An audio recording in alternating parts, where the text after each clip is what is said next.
welcome you to this Bible study of the Banking Blessings Ministry.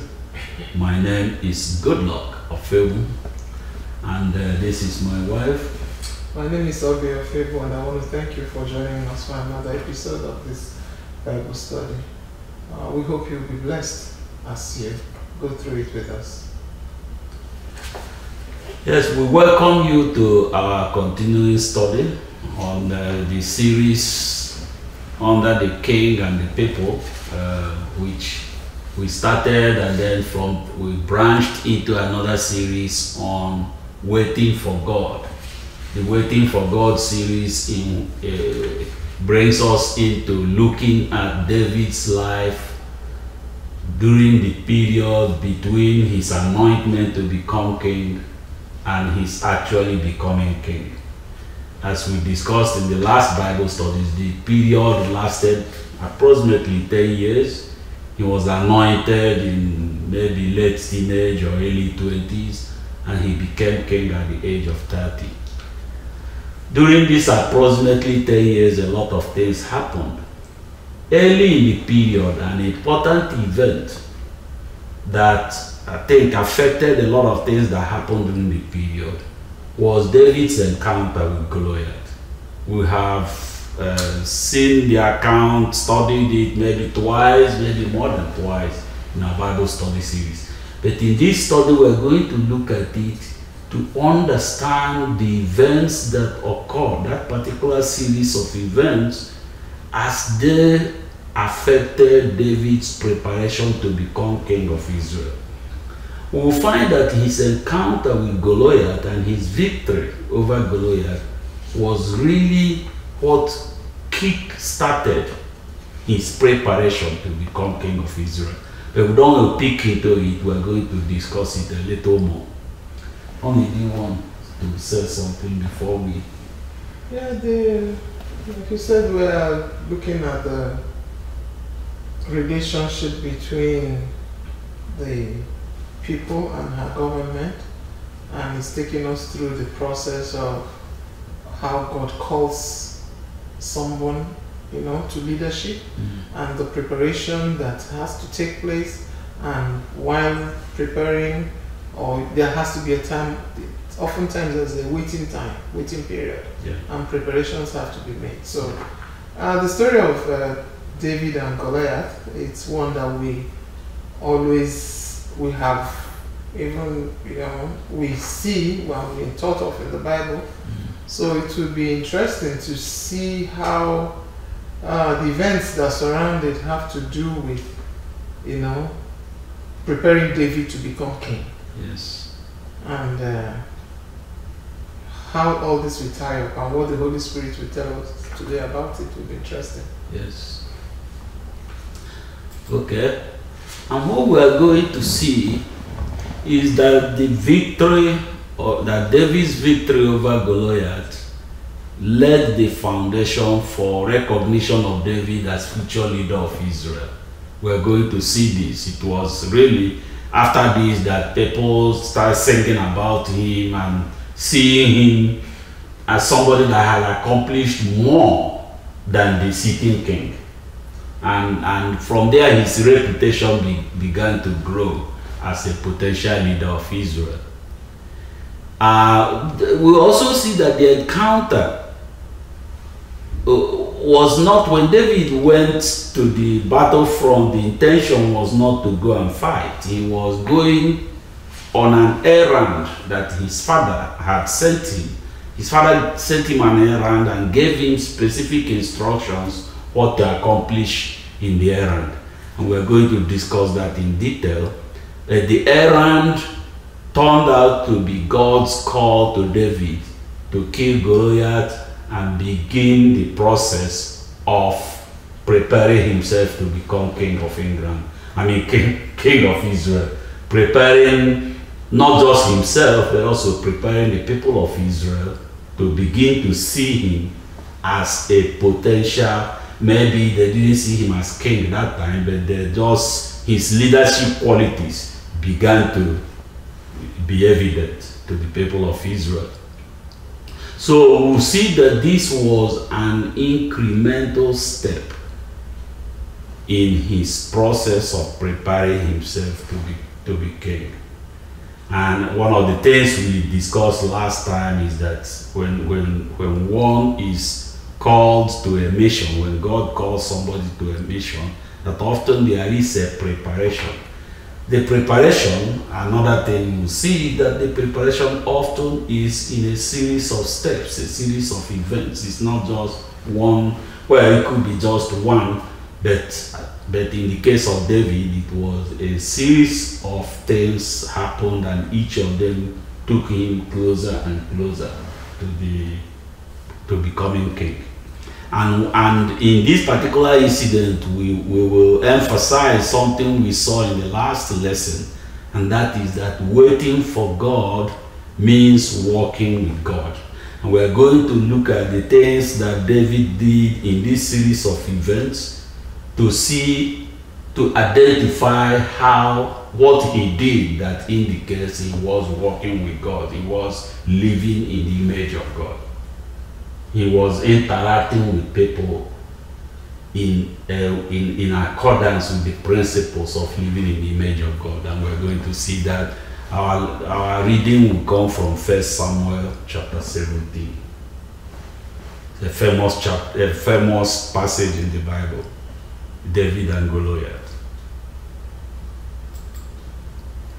Well, we'll start with the errand that Jesse, the father of David, called him to go and visit with his brothers in the battlefield. He gave specific instructions. He said, take supplies to your brothers, take these gifts to the commander of their battalion commander, and then check on your brothers, check their condition, and bring me back information. I emphasize that because it was that aspect of the errand, that detail of the errand, that actually made it possible for David to transition from the errand to the mission. We see, as we saw in the previous Bible study, this errand was, in fact, even though it was his father that was sending him, it was actually a message that God sent to David through his father, calling David to go and take some actions in the field, in the battlefield, that will launch him onto the process of becoming the king, of getting people used to him as a potential king of Israel. So it was David being called to mission through a message that God sent to him through his father, but with neither him nor his father recognizing the message as a message from God. It was just an errand that his father sent him in their normal interaction, the normal way they interacted. But this errand has three components, and one of the components made it possible for David to transition from the errand to his encounter with Goliath. I think that's a key thing for us to pick in this place, because this particular what you're trying to explain is really very important, because God's hand was upon making David get to that battlefield, that battlefront or the war front, as the case may be, or wherever the battalion was camping. And God needed David to get there for him to be able to see, and it will wake up something in him. Yes. So it was very important that the father gave him that message, and it could only have been God's hand that made the father break down that message so specifically what David had to do. Yes. Yes. So it's a very important component of David's preparation to be king, because it was a crucial point in his becoming a king. Yes, it was. It was, and we hope that we will see that as we go through this study. Let us do our first reading from 1 Samuel chapter 17, verses 17 to 19. So we're reading from New International Version, 1 Samuel chapter 17, verse 17. Now Jesse said to his son David, take this ephah of roasted grain and take these 10 loaves of bread for your brothers and hurry to their camp. Take along these 10 cheeses to the commander of their unit. See how your brothers are and bring back some assurance from them. They are with Saul and all the men of Israel in the valley of Elah, fighting against the Philistines. Yes. Well, we just have to emphasize again the part of the message that was key to the next things that will happen as David got there. One, the part that says, see how your brothers are doing and bring back some assurance from them. This detail was critical. It was very important to the errand, and it was important that David understood that this meant he had to go and talk to his brothers, and he had to assess their conditions by talking with them and observing them, and then he has to bring information back to his father. It's important that he understood those details and he was determined to complete the errand in those details. And when we discussed this in the past, we used it to teach the importance of children listening to their parents with an intent to understand and implement the information that is coming from their parents. Because for David to get this detail and understand that this detail was important, he must have listened, not just listened, but listened with intent to implement what he was being told. There's an important similarity in the life of Joseph. His father sent him on an errand. In fact, the two accounts are so similar that at times the kind of emphasize that no, the Bible is not joking. God caused these things to be blessed in the Bible. Joseph's father sent him on an errand to meet with his brothers that we are in the field tending cattle, and we know the story from there, but it's very similar. Again, Joseph in that case listened to the details of the story, and an important detail kept him there until he met the fate that God wanted him to meet. In the same thing here, an important detail controlled what David did until he met the next thing that God wanted him to meet. So it's very important that children listen to their parents with intent to understand and implement the parents' information. Yes, that's a very important point, but all I want to add to it is that it's not just children. Yeah. Details is something that is very important to God. Yeah. Details. Yeah. And following details is very important to God. Yeah. When God gives us an instruction, we have to listen carefully to understand that instruction, to hear that instruction and understand it and go according to that direction. Yeah. Because detail, if you look at even when Solomon built the temple, everything, including how many blocks, what dimensions, specifications, what should be built of this, what should be, God laid down all that specification. Look at when Noah built the ark. Yeah. So details is very important to God, because inside that details and following the instruction, you will see that there is something in each step. Yeah. God is not, He's an intentional God. He's not a God that just comes and just, says things. That He has a reason for everything, especially when He lays it out. Yeah. So it's something, so it's not just children listening to their parents, but even we as adults. Yeah. Details is something that is important, but we do this often as adults that we say, well, this is not necessary, that is not necessary, and we try to, cut corners. Yeah. While children, being the fact that they're children, once they understand it, oftentimes they want to do it the way that parents have told them to do it. Yeah. Okay, so we see that David executed the task. You know, he, as I said, he understood the father's errand.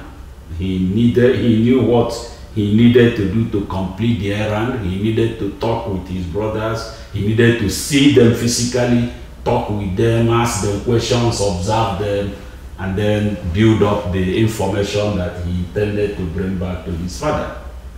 But when he got to the camp, his brothers were not there. They had just left to the battlefront, and you see that important of that detail. If he misunderstood that the objective of his getting there was to give them supplies, he would have dropped the supplies and gone home.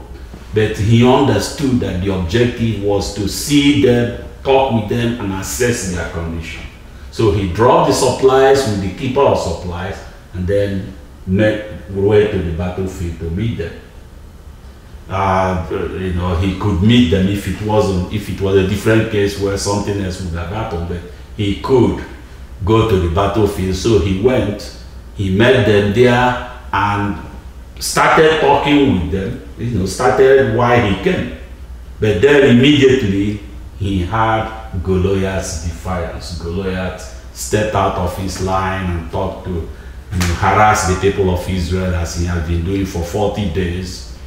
And so you could see that it was the execution of his father's errand, the execution of the details, the important detail of his father's errand that brought him into the encounter with Goliath. He had Goliath because he was at the battlefront within that is with the audience that Goliath was addressing. He was with the soldiers.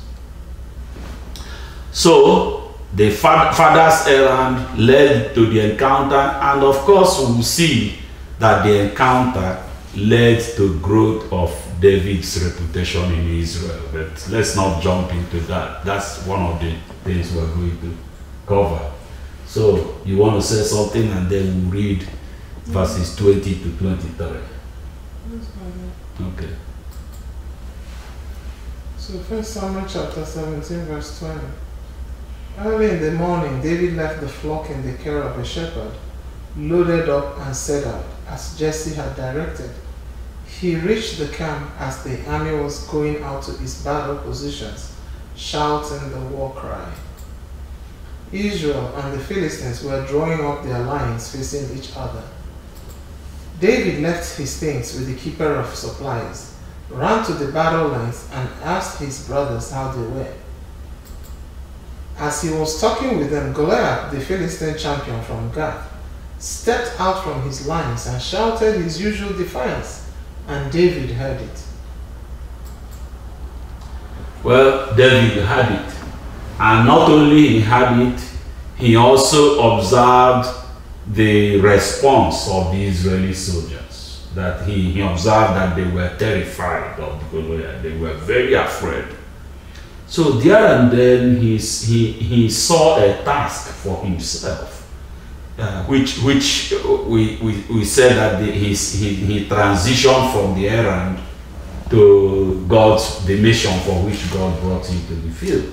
The task he saw for himself was he saw that Goliath, that the people of Israel were terrified of Goliath, but they really shouldn't be, because they are God's people. They were they worship God under covenant, and therefore the army of Israel was the army of God, and there is no reason for them to be afraid of anybody, and especially not this Philistine who was from a place that didn't worship God.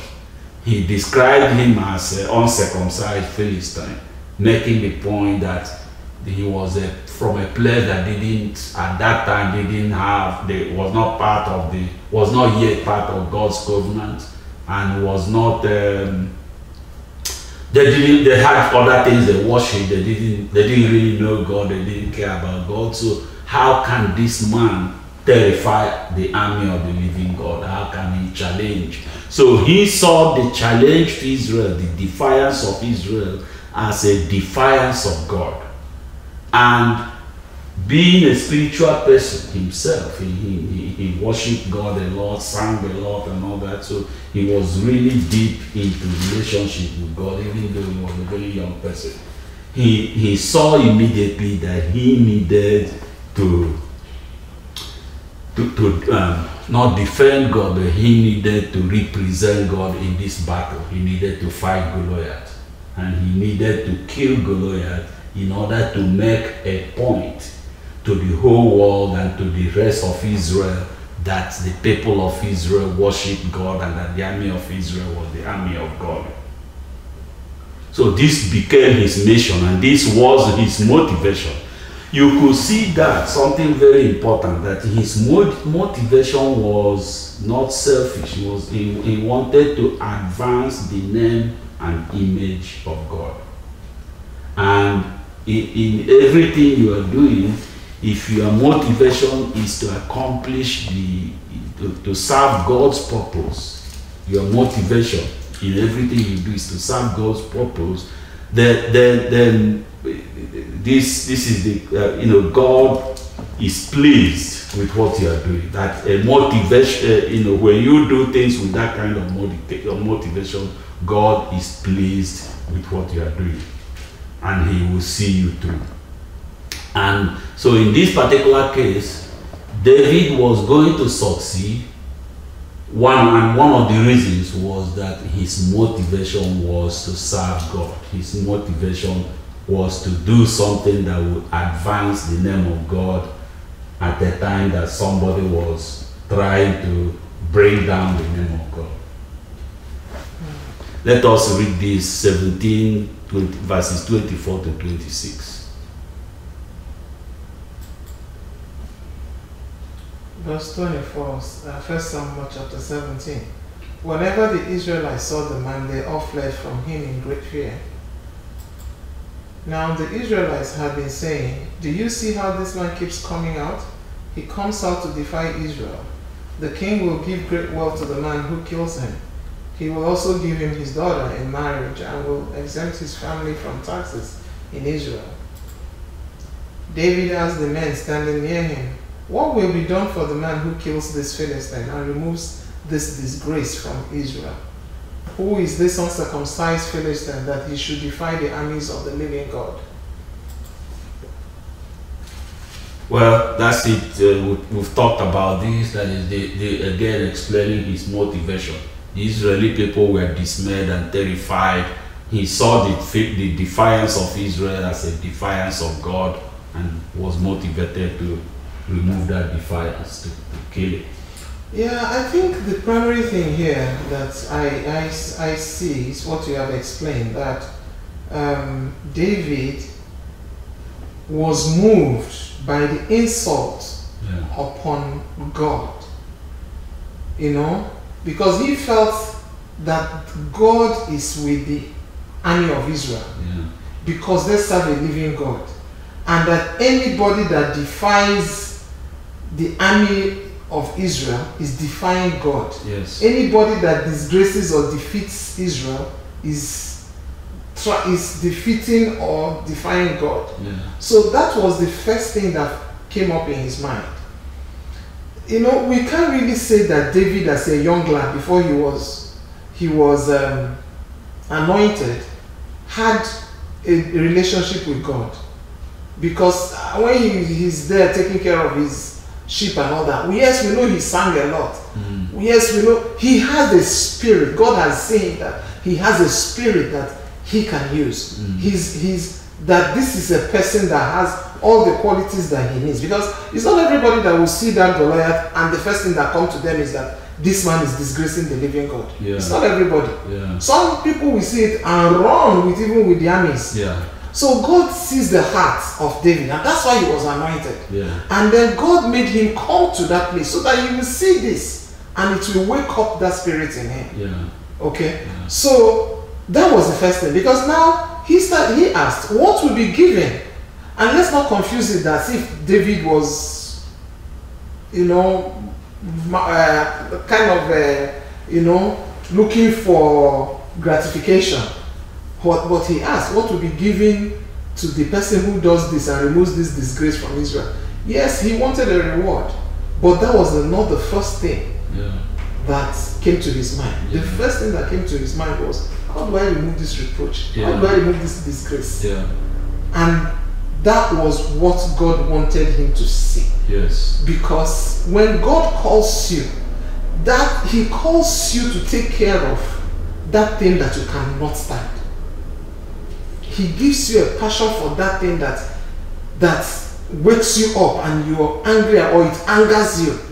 You are not comfortable with it. That way you will be able to, he can use you as a solution to it. So it's not everybody that will have the encounter that David had. No. Actually, there are so many men who have been saying and all they do is that they're wrong. These are even trained soldiers. They're wrong.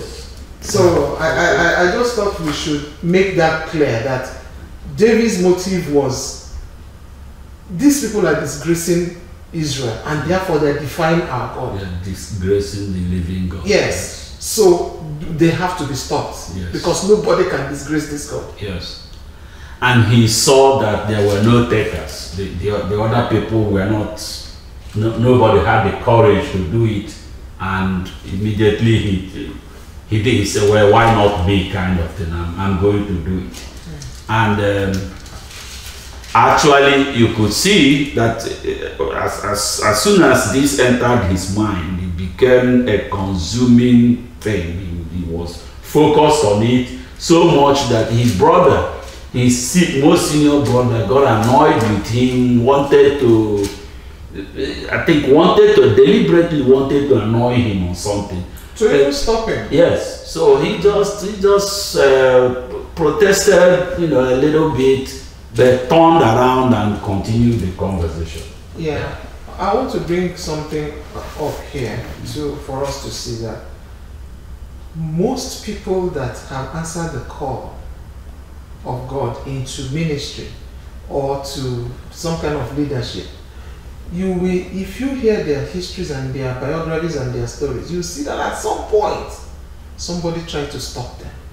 Whether some have been disowned by their parents, some have been disowned by their ostracized by their family, like, oh, we cannot spend so much money training you and all you want to be is a pastor, or we cannot, is this all you want to do with your life? Oh, we had so much hope on you and all that. There will always be somebody that tried to stop them at some point. But when the hand of God is upon the person and there's such a call, the passion for you to be a solution to what you are saying or what God has placed in your spirit would help you to overcome. Some have said, well, Mom, Dad, I'm sorry you don't understand this, but I'm going ahead. And at the end, you find out that the parents do come around when they see that this is really a call on this person's life. So that's what tried to happen here. His elder brother tried to stop him. By saying, what skill do you even have? And then the other one was like, so whom have you left the errand? We sent you to do some of the sheep. Whom have you left it for? So they will find reasons. But once the call of God is upon your life. In fact, let's read it from verses 28 to 30. So from verse 28, 1 Samuel 17. When Eliab, David's oldest brother, heard him speaking with the men, he burned with anger at him and asked, why have you come down here? And with whom did you leave those few sheep in the wilderness? I know how conceited you are and how wicked your heart is. You came down only to watch the battle. 29. Now what have I done? Said David. Can't I even speak? He then turned away to someone else and brought up the same matter. And the men answered him as before. So that was it. Let's just move on. The next thing he had to deal with was Saul, because he talked to a lot of people. His brother tried to stop him. He sidestepped that and continued talking with people, and then eventually they reported to Saul, or they told Saul about this young man that was you know, that was motivating them, telling them a lot of things that they didn't know before, and you know, showing that he was interested in going to fight Goliath. So Saul said, okay, bring him.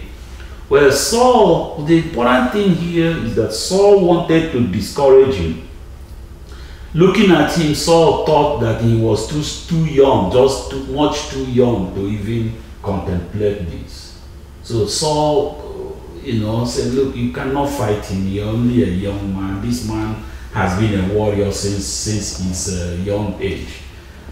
Then David made a strong case. We are going to read it in the Bible, so I won't tell the story. David made a strong case that convinced Saul that he could hold his own, that God would see him through against the Philistine. So he convinced Saul, and then Saul allowed him to go. Now remember, here is something very important that we should see. This is really about respect for authority that we have talked about before. Now, David at this point knew that God wanted him to fight Goliath. He was convinced that he had a mission to fight Goliath. He in fact has evidence that he understood the situation more. He understood it better than any of the people around. So he had every reason to see himself superior, to even begin to have superiority complex. And so in modern day, what may happen is the person, instead of trying to get permission from the king, may even look for a way to sidestep, you know, to sort of do it without the king. You know, maybe lead a coup or something, temporary insurrection or something to go and fight. But what he did here was he stood and made a strong case to convince Saul. And after he convinced Saul, then Saul said, okay, young man, you can go and fight Goliath. He needed permission from Saul because Saul was the king and the commander. Saul was the constituted authority. And respect and recognition for constituted authority is part of God's mandate, as we have discussed in previous Bible studies. So David needed to do a lot of things right, and he did not for any particular reason other than that's how he interacted with people. That is the nature of, that's the kind of person he was. So in this incident, you could see that the things he did that eventually led to his fighting Goliath, each of them manifested the way he interacted with people, that he interacted with people in a way that is consistent with the principles of living in the image of God. Respect for authority. He respected Saul. Of course, we already talked about his listening to his parents. We already talked about his motivation, why he wanted to fight Goliath.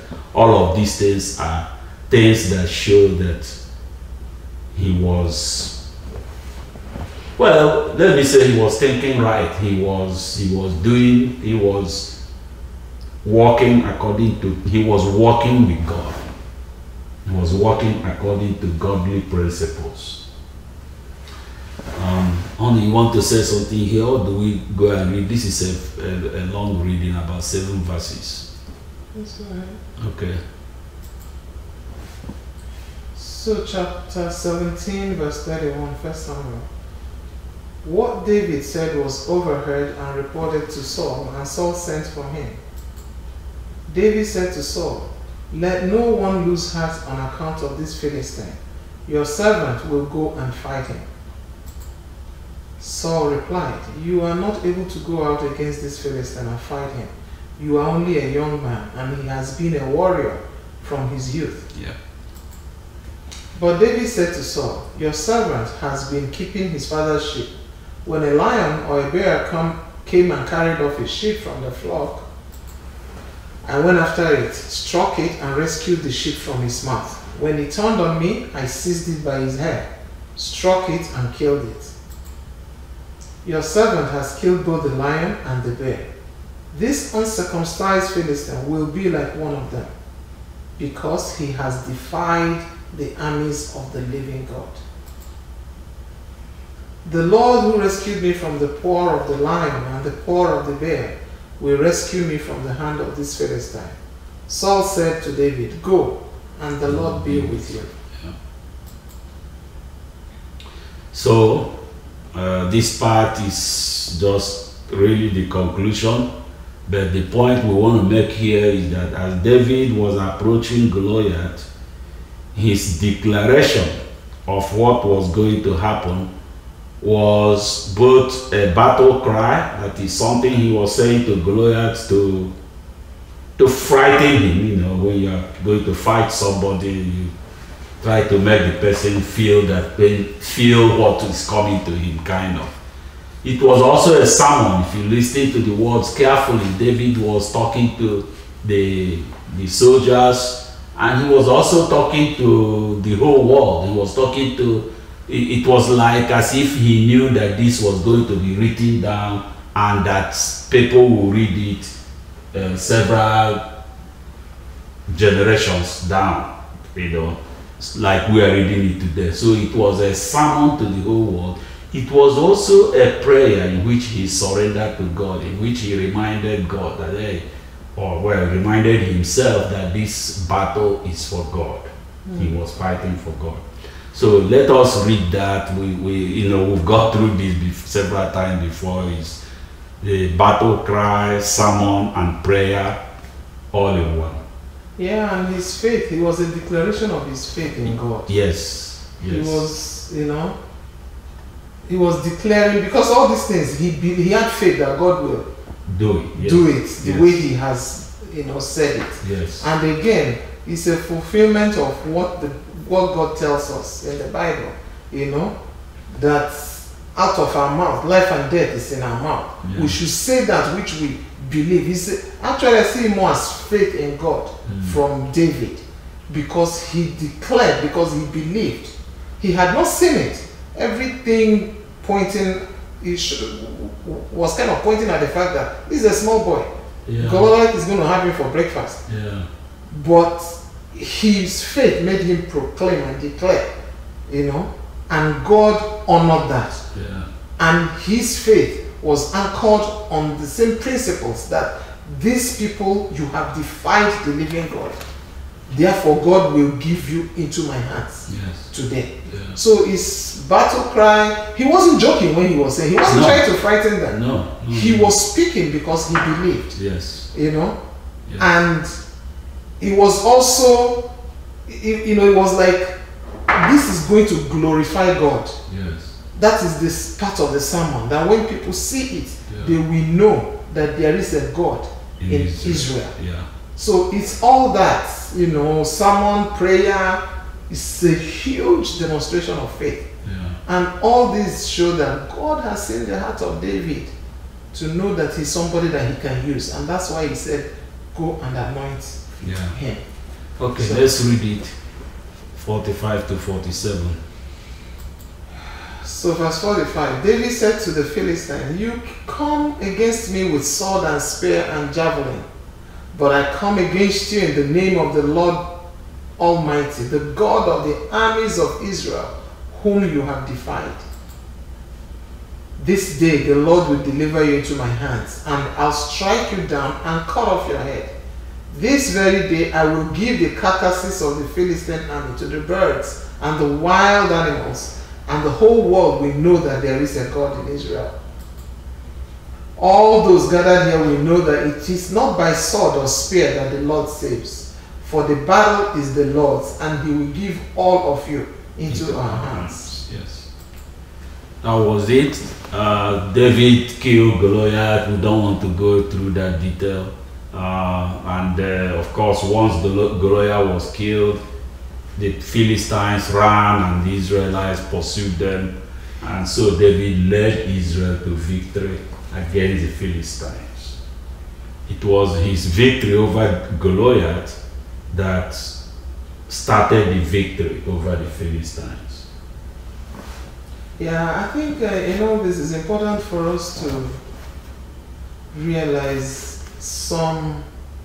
It might look like it's an event or a story of David and Goliath, but if we look at what David has done, throughout this process and how he has answered God and how, we will see that God orchestrates things that will bring out the qualities and prepare those whom he have called, for the service that he has prepared for them ahead.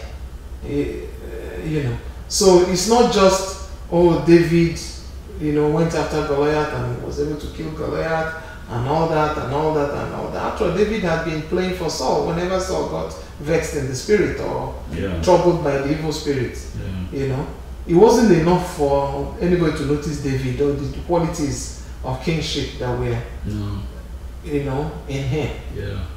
But with this, God started testing him and unfolding him, and he was reacting, along the way. So whenever we are called, I think whenever anybody is called into a leadership position or in service of God, whether it's in service of God as that, because if you're serving man, you're serving God. Yes, well, So we should realize that there is, whatever we do, is as unto God. Yeah. Even though it's man, we have to be conscious of that. I think that's what I'm trying to say. Yes. That there is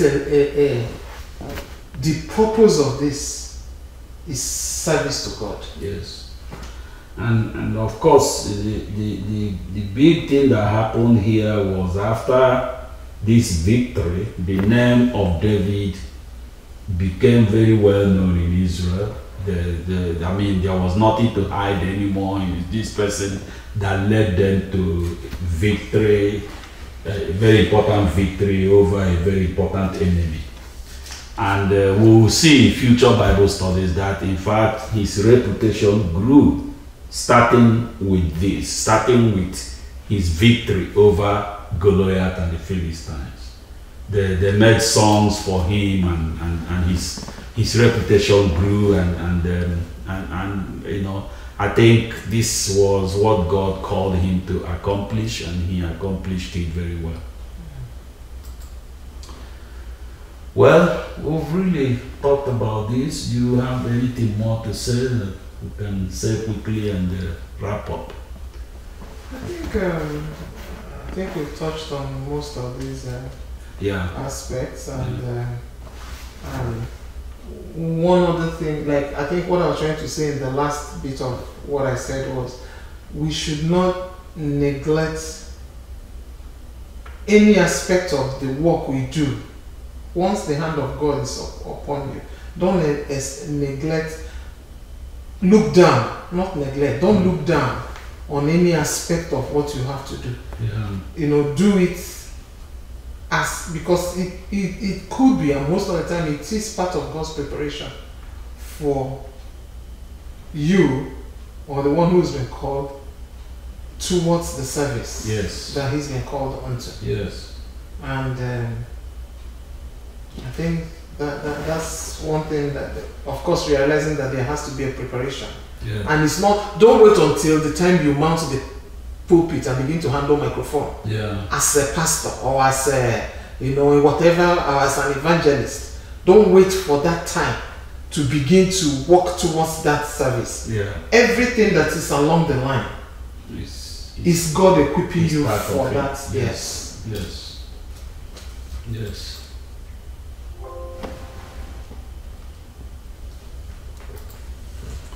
Well, as we said at the beginning, this was quite an interesting Bible study.